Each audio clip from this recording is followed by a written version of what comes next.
Every film begins with imagination, but imagination isn't enough. Someone has to build the world.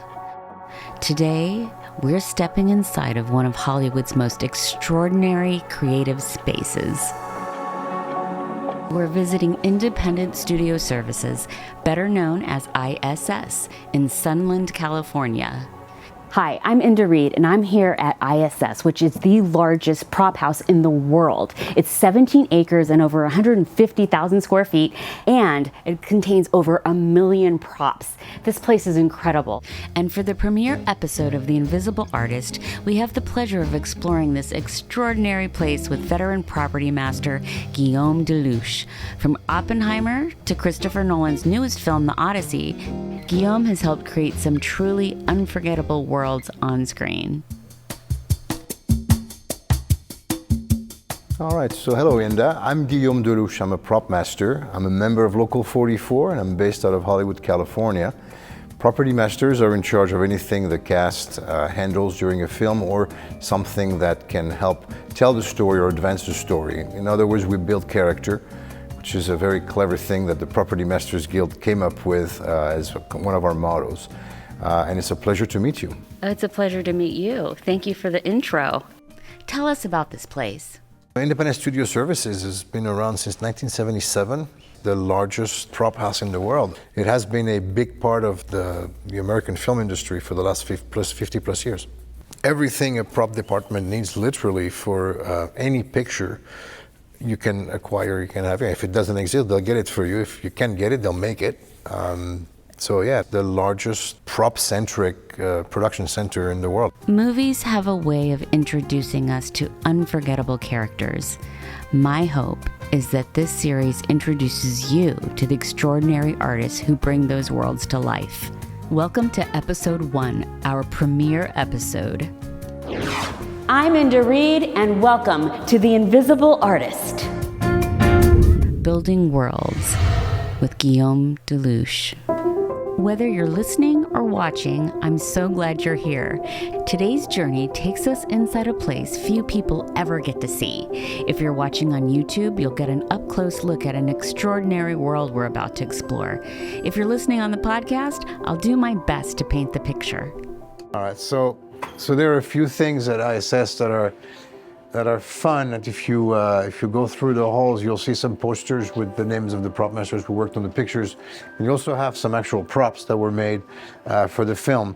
And so this is Barbenheimer, which is really fun because you have your Barbie section and then your Oppenheimer section, with the pack of Gauloises for his buddy who exiled in France. Barbenheimer, the fan-created nickname for the simultaneous release of Barbie and Oppenheimer.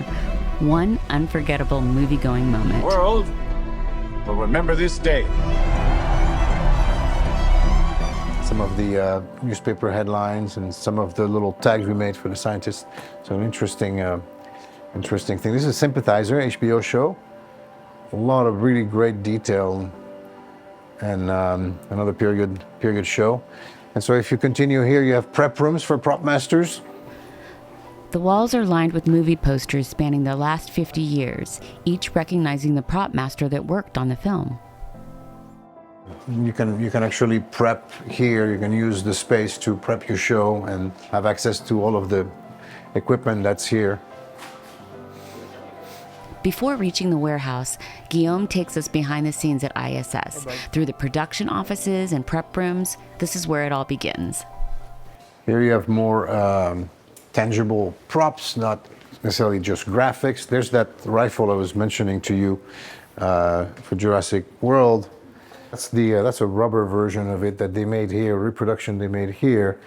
And then there's some of the merch and things also that they manufactured for us, and some of the printed maps, etc. So you have a little bit of a museum here for things, which is interesting, and just a bunch of rubber guns and other things. And ISS doesn't just house props, they create them. From custom jewelry to specialty firearms and one-of-a-kind pieces built for the screen, their artisans bring a filmmaker's vision to life. And jewelry too, it also allows them to showcase what they're capable of doing here. Again, the prep room now have iconic actors, and you have the name of the prop master underneath, so you know where to find people. And then you have the graphics corner store also, where they sell ready-made graphic packaging of different products, so you don't have to really worry about copyright infringement or trademarks or things that a company may not want to appear in your film or your TV show. So this solves the problem, and it looks like a grocery store, but everything is clear to you, same as the magazines and the cigarette brands. And these are just the smaller detail, like posters and stickers and things. That's something it's called actually the details. It's more like for set dressing, and props can use it as well. And here's Barbenheimer. Apparently was a thing.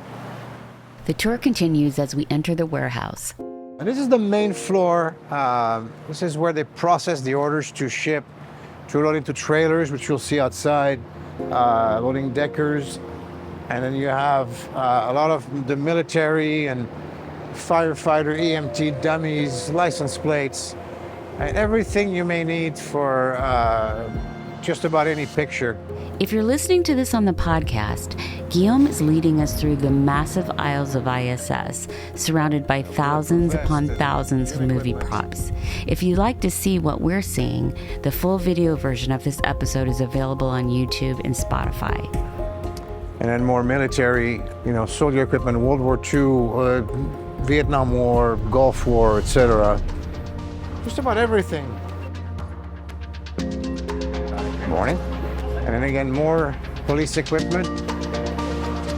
And this is returns, where items rented get processed for return right through here.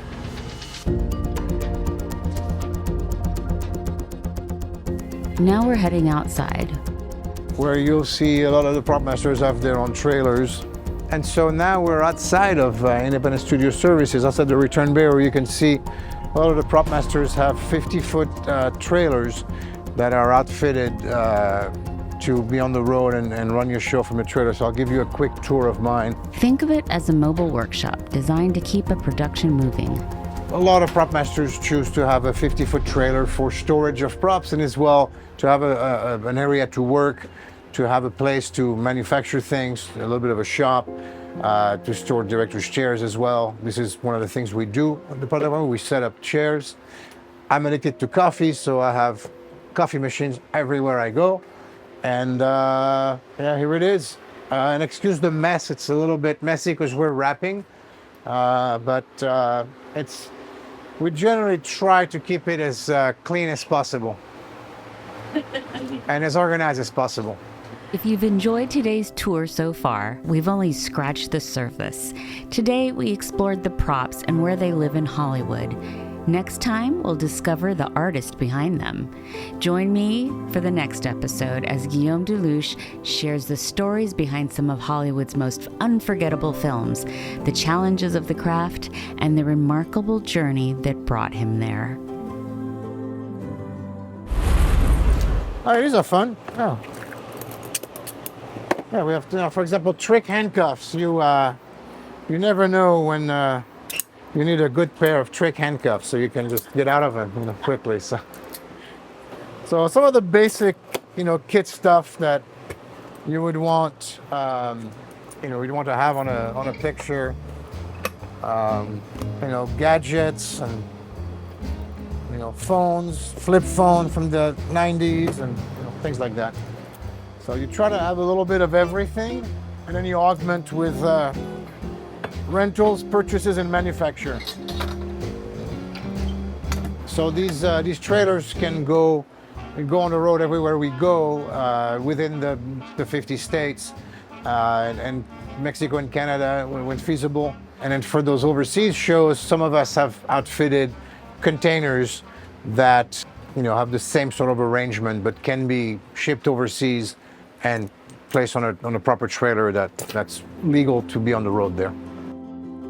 One of the things that fascinated me most about watching Guillaume work was even during our tour, he was constantly evaluating and documenting and searching for just the right pieces.